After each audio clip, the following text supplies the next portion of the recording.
nkwaniriza mu byokuyiga bino ebya QuickBooks 2021 tugenda kubanga tuyiga engeri gyo settinga up company nga mu introduction ya QuickBooks. So tugenda kuyiga okusettinga up company. Bwetumala okusettinga up company then ate tulabe engeri gye tweyongera okukozesa QuickBooks. So watali kulya budde wadde biseera katutandikirewo mu wangu ddala.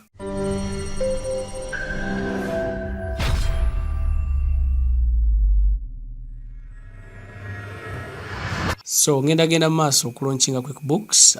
Nina enterprise version eya 2021. Atalina QuickBooks on osobola okuntuukirira. Njirina unlimited version eya 2021 enterprise version nga njitunda emitwalo 25 zokka, tusobola okuteeseganya oba olyawo. So blogenda maaso no launchinga QuickBooks omulundi ogusokedde ddala bwoti ekuletera this dialogue box men nga boyina okutandika okusettinga up company. So esooka nekubuuza nti QuickBooks ogisettingira muntu mulala oba gwe kennyini. Jjukira oyinza okugitaya computer nga wagenda ogikozesa. Genda maaso olondeko option egamba for myself I am the admin. Wano osobola ogenda maaso n'ogamba startup. Yes, oba ojja kubanga osobola kubanga ino okuleetera questions z'ofiiringa in zikwata ku company gy'oli mu kusettingira QuickBooks, then oluvannyuma ekole home page ng'eriko ebyo byokka bye waselectings. Naye amagezi genkuwa osobola ojje wano wansi ochoosing advanced setup. Mu advanced setup wano kikuyamba at least okufiiringamu nga 80% kwebyo ebikwata ku company nga tonnaba kutandika gikozesa. So ekubuuza company name, genda maaso juzeemu company name bw'oba ogirina. Ngenda kujuzaamu Kanel Technologies, Kanel Technologies Uganda, Kanel Technologies Uganda. When you got tab, it's still the same legal name. Tax ID, tax ID singa USA bakozesa federal, Bungereza bakozesa Federal Employer Identification, USA bakozesa Social Security Number, wano mwaffe tukozesa TIN, Tax Identification Number. So bw'oba weetaaza osobola ogiteekamu naye era tekirina byonna biri optional, osobola obutabiteekamu. Naye jjukira bw'oba ogeneratinga invoices, quotations, eno information ejirako automatically, so kiba kikulu nnyo at least n'otwala ebiseera information eno n'ogifiiringa in. Street address, so okuteekako street address, ensi oziraba eziriko ntono nnyo n'ensobola ogamba other. Enamba y'essimu, genda mu maaso ojuzeeko enamba y'essimu bw'oba ogirina. Plus enamba y'essimu, email address, city, street address, byonna bw'oba birina biyingizeemu ate tugende maaso. So ekubuuza industry ki gy'olimu, business gy'olimu erimu industry ki. Bwewetegereza accounting or bookkeeping, advertising or public relations, agriculture, yonna gy'olonze tebaayo gw'oba otuze, si musango. So yonna gy'oba olonze, naye oba oyinza ogamba nti oli mu general product based oba general service based, yonna gy'olonze. So nze ngeragera maaso nchoosing eri mu line yange. So ngenda kuchoosing information technology oba computer oba software. So nyige next. Wano ekubuuza company eri organized etya. Abantu abamu bakozesa software ow'enjawulo okugeneratinga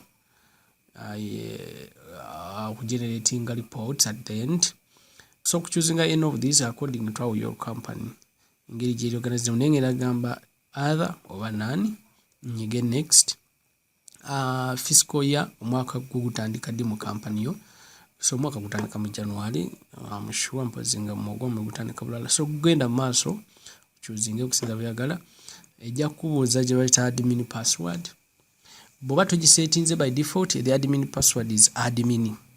Yes, naye nga osobola ogenda mu maaso n'oteekamu admin password. Eri maaso tujja kunnyonnyola ba user ne passwords, naye kati essaawa eno tuli mu kusettinga up QuickBooks waffe omulundi ogusoose. Ngenda genda maaso nsettinge admin password.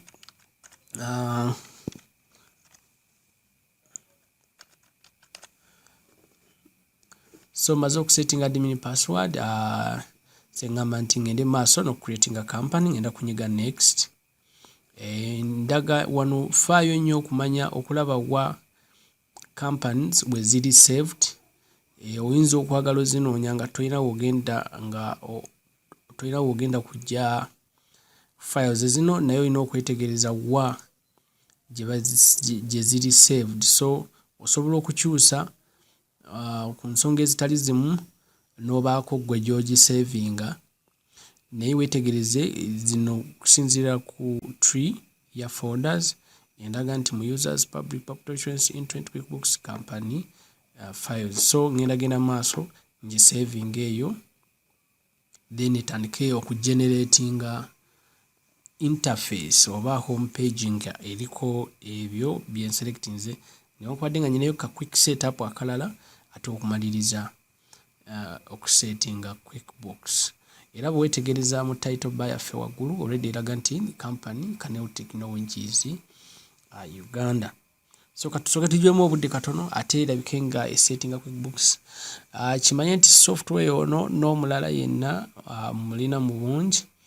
Contacts zange zibeerawo always mu description, ntuukirira ate ndabike nga nkutuusako software ono. So katugende maaso to adding some features. So ebuuza otunda biki, ogaba services oba otunda products. Naye nno kisingako n'ogamba both services and products kubanga tomanya gye bujja oyinza okwagala oku addinga naye nga jjukira ate wa settinga wano nti gwe providing services zokka. So nyige next. Do you charge sales tax? Recommended is yes. Nyiga next. Oyinza okwagala okukola estimates oba quotes, yes. Tracking customer orders in QuickBooks, okugamba okubeera nga osobola okutrackinga orders z'aba customer, yes. Producing statements oba invoices, yes. Invoicing, progress ya invoicing, yes. Zino features osobola okuzijjako n'ozizzaako okusinziira kuba okola ki, okutrackinga bills z'abantu abakubanja. Oyinza okwaga nti okulaba baani abakubanja, abantu abamu bills oba baziteeka buteesa ku desktop then batuka okusasula n'akola bukozi check n'asasula n'eki QuickBooks asobola okuyamba okutrackinga baani abakubanja n'olabinga byonna biri wamu.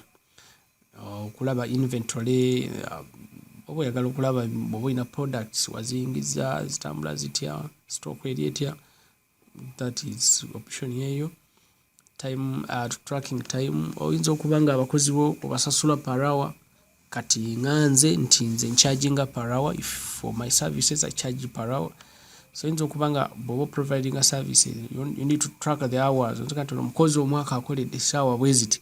So osobola okuchuzinga that option nayo n'ogireka.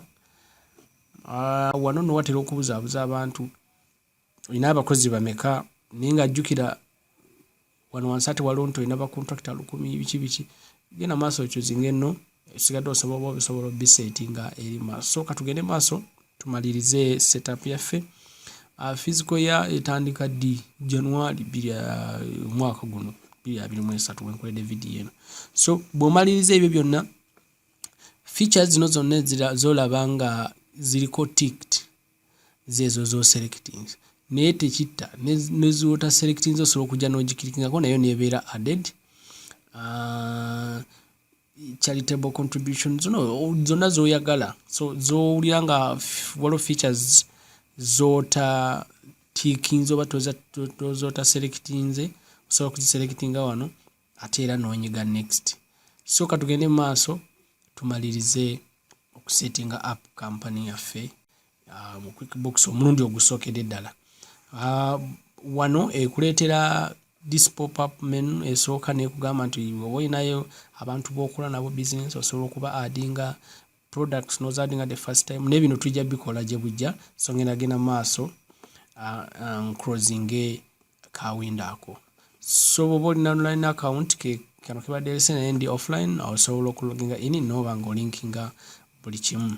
So bwe tuti bwe tumaliriza okusettinga up QuickBooks waffe omundi ogusooka ate kankusiŋŋaane mu by'okuyiga ebiddako nga tuyiga engeri oba nga nyinyonnyola the interface oba enfaanana ya QuickBooks biki by'osiŋŋaana luddawa biki by'osanga luddawa na lwaki efaanana bwetu. Tusisinkana ate mu by'okuyiga ebiddako.